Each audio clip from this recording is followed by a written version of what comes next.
क्या आपने कभी सोचा है कि हर सुबह उठते ही सबसे पहला काम आप क्या करते हैं?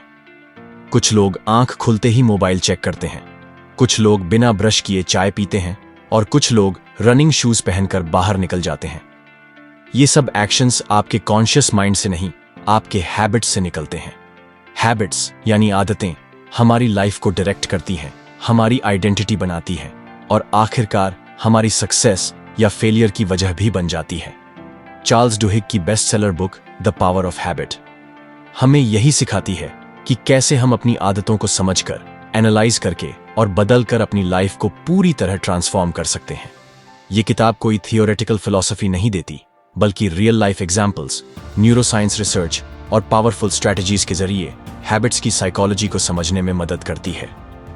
हर इंसान की लाइफ कुछ पैटर्न्स पर चलती है। ये पैटर्न्स डेली हैबिट्स के रूप में रिपीट होते रहते हैं और यही हैबिट्स हमारे आउटकम्स को डिफाइन करते हैं। ये किताब एक सिंपल लेकिन पावरफुल कॉन्सेप्ट इंट्रोड्यूस करती है जिसे हैबिट लूप कहा जाता है।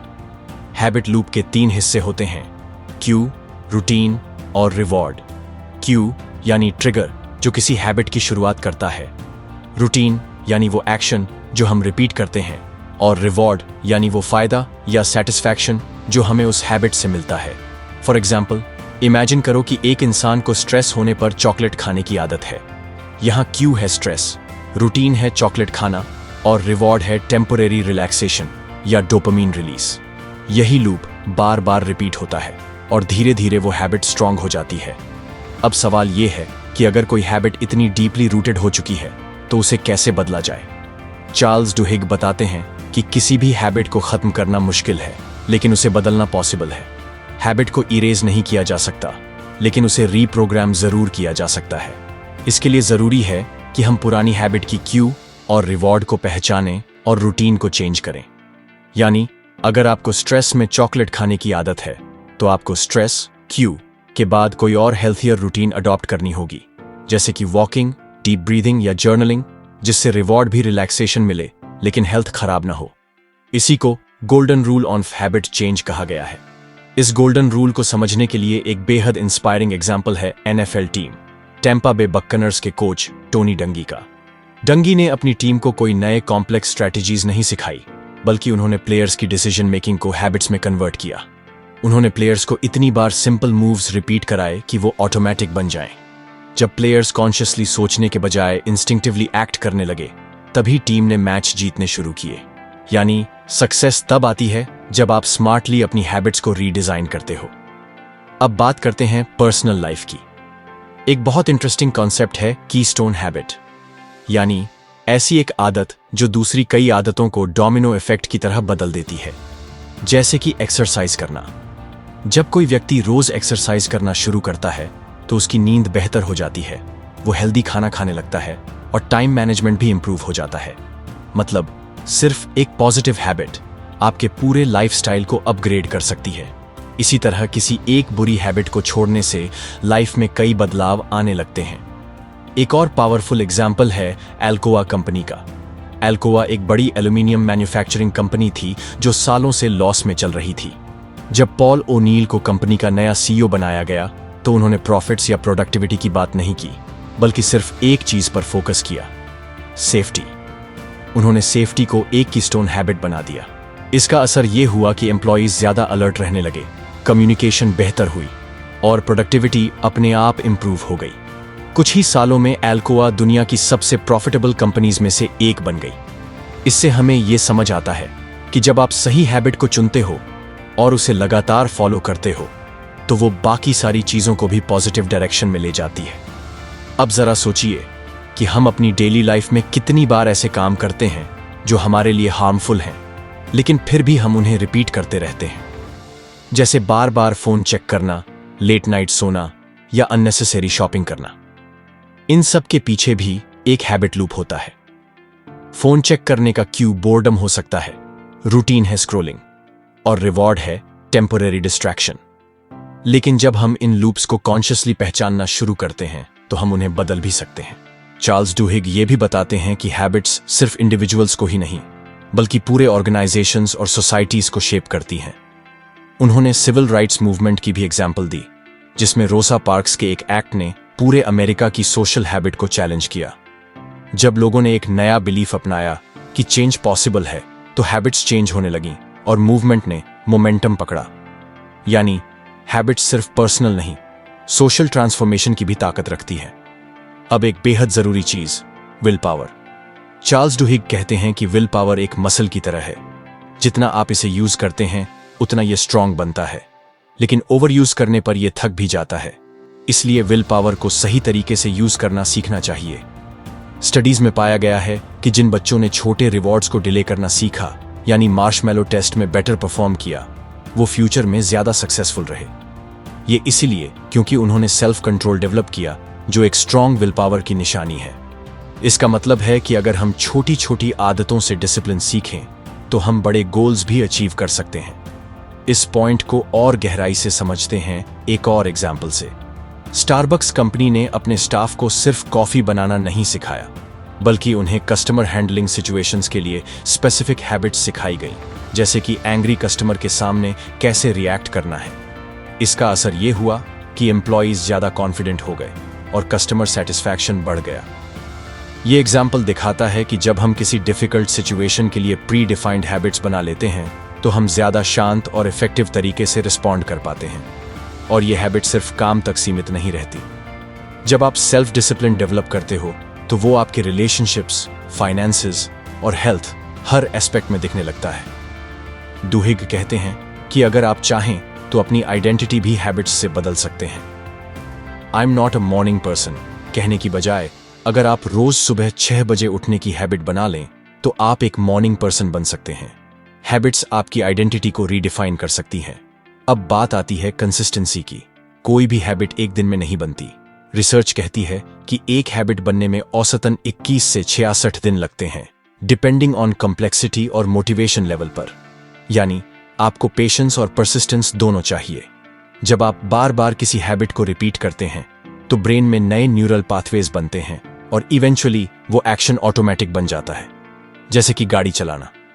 शुरुआत में सब कुछ कॉन्शियसली करना पड़ता है, लेकिन प्रैक्टिस के बाद स्टीयरिंग पकड़े बिना भी रास्ते पर ध्यान बना रहता है। तो इसका मतलब यह है कि अगर आप अपने जीवन में किसी भी क्षेत्र में बदलाव चाहते हैं, चाहे वो हेल्थ हो, करियर हो या रिलेशनशिप्स, तो सबसे पहला कदम है अपनी एग्जिस्टिंग हैबिट्स को ऑब्जर्व करना और फिर उन्हें मॉडिफाई करना। एक जर्नल रखना बहुत हेल्प करता है। हर दिन अपनी हैबिट्स को नोट कीजिए, उनका क्यू, रूटीन और रिवॉर्ड आइडेंटिफाई कीजिए और फिर सोचिए कि कौन सी रूटीन को आप हेल्थियर ऑप्शन से रिप्लेस कर सकते हैं। चार्ल्स डुहिग की यह किताब हमें यही सिखाती है कि हम अपने सबकॉन्शियस बिहेवियर को कैसे कंट्रोल में ले सकते हैं। जब आप समझ जाते हैं कि आपकी लाइफ आपकी चॉइसेस से नहीं बल्कि आपकी हैबिट्स से बन रही है, तब आप अपने अंदर एक नई पावर को महसूस करने लगते हैं और यही पावर आपके गोल्स को अचीवेबल बनाती है। अब बात करते हैं उन सूक्ष्म संकेतों की जो हमारे आसपास होते हैं लेकिन हम उन्हें नोटिस नहीं करते, जबकि वही संकेत हमारी आदतों को बनाने में मदद करते हैं। चार्ल्स डुहिग बताते हैं कि एनवायरनमेंट आपकी हैबिट्स को साइलेंटली इन्फ्लुएंस करता है। अगर आपके आसपास लोग हेल्थ कॉन्शियस हैं तो आपके अंदर भी फिटनेस की तरफ झुकाव आने लगता है। अगर आपके दोस्त हर शाम अल्कोहल पीते हैं तो आप भी धीरे धीरे उसी पैटर्न में ढल सकते हैं। इसलिए अपनी एनवायरनमेंट को वाइजली चुनना एक स्मार्ट तरीका है अच्छी हैबिट्स डेवलप करने का। जैसे एक महिला थी जिसका गोल था वेट लॉस, लेकिन जब भी वो काम से घर लौटती तो फ्रिज से कोक निकालकर पी लेती थी। उसने सिर्फ इतना किया कि उसने कोक को फ्रिज से हटा दिया और वहां उसकी जगह पानी की बोतल रख दी। धीरे धीरे उसकी आदत बदल गई और उसने काफी वजन कम कर लिया। यानी पर्यावरण को थोड़ा सा सुधार करके आप व्यवहार को भी बदल सकते हैं। जैसे एक महिला थी जिसका गोल था वेट लॉस, लेकिन जब भी वो काम से घर लौटती तो फ्रिज से कोक निकालकर पी लेती थी। उसने सिर्फ इतना किया कि उसने कोक को फ्रिज से हटा दिया और वहां उसकी जगह पानी की बोतल रख दी। धीरे धीरे उसकी आदत बदल गई और उसने काफी वेट लूज कर लिया। यानी एनवायरनमेंट को थोड़ा सा वीक करके आप बिहेवियर को भी चेंज कर सकते हैं। किताब में एक और फैसिनेटिंग इंसाइट यह है कि हैबिट्स सिर्फ फिजिकल एक्शंस नहीं होती, बल्कि हमारी सोच भी हैबिचुअल होती है। जैसे कोई इंसान अगर बार बार खुद को बोलता है कि मैं हमेशा लेट हो जाता हूं या मुझसे डिसिप्लिन नहीं होता, तो वो माइंडसेट भी हैबिट की तरह काम करता है। इसलिए अपनी इंटरनल डायलॉग को भी ऑब्जर्व करना बहुत जरूरी है। सेल्फ टॉक को चेंज करके आप अपने माइंड की प्रोग्रामिंग को बदल सकते हैं।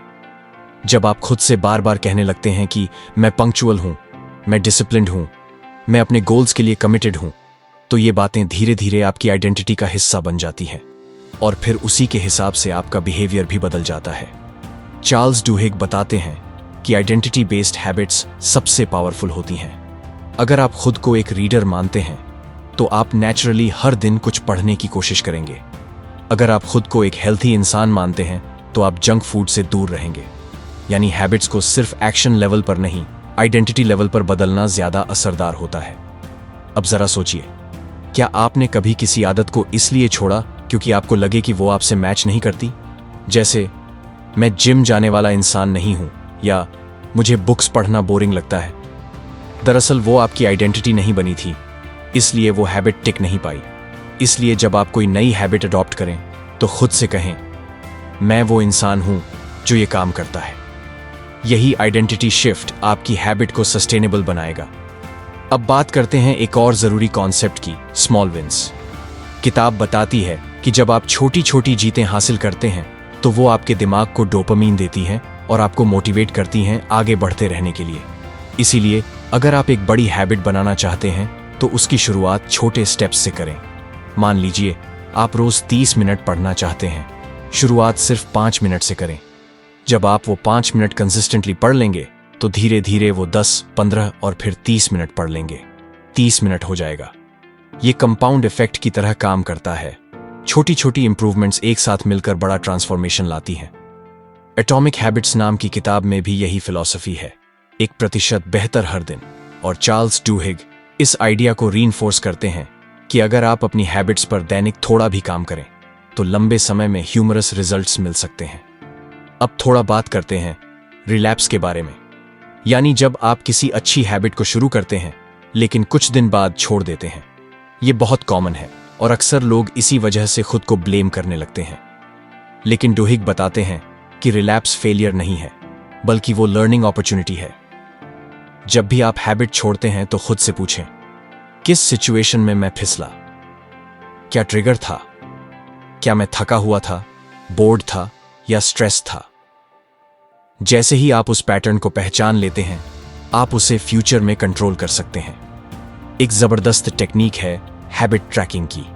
आप एक कैलेंडर या ऐप में अपनी हैबिट को मार्क करते जाइए, जैसे एक्स मार्क, हर उस दिन जब आपने वो हैबिट की हो। धीरे धीरे आपको एक चेन दिखेगी और उस चेन को तोड़ने का मन नहीं करेगा। ये विजुअल मोटिवेशन बहुत असरदार होती है। अब बात करते हैं सोशल सपोर्ट की, यानी हैबिट्स को स्ट्रांग बनाने में आपका सोशल सर्कल कितना इंपॉर्टेंट होता है। जब आप किसी और के साथ मिलकर कोई हैबिट बनाते हैं, जैसे जिम पार्टनर, स्टडी बडी या अकाउंटेबिलिटी फ्रेंड, तो आपका कमिटमेंट लेवल बहुत बढ़ जाता है, क्योंकि आप सिर्फ खुद के लिए नहीं, उनके लिए भी कंसिस्टेंट रहते हैं।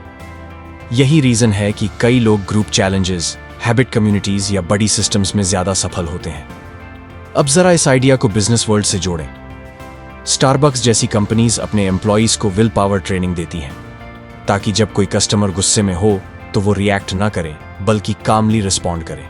उन्होंने एम्प्लॉइज को स्पेसिफिक स्क्रिप्ट सिखाए कि ऐसे सिचुएशन में क्या कहना है, यानी उन्होंने हैबिट्स क्रिएट की, इमोशनल रिस्पॉन्सेस की। ये समझना बहुत जरूरी है कि हैबिट्स सिर्फ पर्सनल लाइफ में नहीं, प्रोफेशनल लाइफ में भी सक्सेस का फाउंडेशन होती है। अब बात करते हैं क्यू और रिवॉर्ड के बियॉन्ड जाने की, यानी हैबिट के इमोशनल लेयर को समझने की। कई बार हम कोई काम इसलिए करते हैं क्योंकि हमें इमोशनल कंफर्ट चाहिए, जैसे इमोशनल ईटिंग या बोर्डम में फोन चलाना। इस इमोशनल क्रेविंग को समझना और उससे हेल्थी तरीका ढूंढना, यही लॉन्ग टर्म सॉल्यूशन है। इसलिए नेक्स्ट टाइम जब आप किसी हैबिट को दोहराते हुए पाएं तो पॉज करके सोचिए, मुझे इस वक्त क्या महसूस हो रहा है? क्या मैं बोर्ड हूं, अनिश्चित हूं या अकेला महसूस कर रहा हूं? जब आप इमोशन को पहचानेंगे तभी आप सही रिस्पॉन्स चुन पाएंगे। अब इस पूरी डिस्कशन का एक प्रैक्टिकल टेक अवे यह है कि हर इंसान को अपनी 2 से 3 खराब हैबिट्स और 2 से 3 अच्छी हैबिट्स की लिस्ट बनानी चाहिए। फिर उन पर सिस्टमैटिकली काम करना चाहिए। पहले ट्रिगर्स पहचानें, फिर रिवॉर्ड को समझें, फिर रूटीन को मॉडिफाई करें। धीरे धीरे आप अपने बिहेवियर का मास्टर बन जाएंगे और यही है वो असली पावर जिसकी वजह से ये किताब दुनिया भर में मिलियंस की लाइफ चेंज कर चुकी है। अब इमेजिन कीजिए, अगर आपके पास मॉर्निंग रूटीन है जो एनर्जेटिक बनाता है, नाइट रूटीन है जो काल्म करता है, स्टडी या वर्क हैबिट है जो फोकस्ड बनाती है, और हेल्थ हैबिट्स हैं जो आपको स्ट्रांग बनाती हैं, तो आप एक अनस्टॉपेबल इंसान बन सकते हैं। और ये सब किसी मैजिक से नहीं होगा, सिर्फ हैबिट साइंस को समझकर, उसे अप्लाई करके और पेशेंस से प्रैक्टिस करके। अब सवाल है कि आज से आप कौन सी हैबिट चेंज करेंगे? क्या आप हर सुबह उठते ही फोन देखने की आदत को किताब पढ़ने से रिप्लेस कर सकते हैं? क्या आप जंक फूड की क्रेविंग को फ्रूट खाने से चेंज कर सकते हैं? क्या आप रात को देर तक स्क्रॉल करने की हैबिट को अर्ली स्लीप से रिप्लेस कर सकते हैं? जवाब आपके एक्शंस में है। तो दोस्तों, द पावर ऑफ हैबिट हमें यह समझाता है कि हम जो भी करना चाहते हैं, better health, better career, better relationships, सब कुछ पॉसिबल है अगर हम अपने हैबिट लूप्स को समझकर उन्हें रीप्रोग्राम करना सीख लें। क्योंकि आखिर में सक्सेस उन लोगों को ही मिलती है जो छोटे छोटे एफर्ट्स को रोज दोहराते हैं। हैबिट की ताकत को अंडर एस्टिमेट मत कीजिए, क्योंकि वही आपकी रियलिटी को शेप करती है। अगर आपको ये वीडियो पसंद आया हो तो इसे लाइक जरूर कीजिए, अपने दोस्तों के साथ शेयर कीजिए और चैनल को सब्सक्राइब करना ना भूलिए, क्योंकि हम ऐसे ही पावरफुल बुक्स को आसान भाषा में आपके लिए लाते रहेंगे। अपनी पसंदीदा आदत या वो हैबिट जिसे आप बदलना चाहते हैं, नीचे कमेंट में जरूर बताइए। अगली बार फिर मिलेंगे एक नई बुक के साथ। तब तक याद रखिए, आप अपनी आदतों को बदलेंगे तो आपकी जिंदगी बदल जाएगी।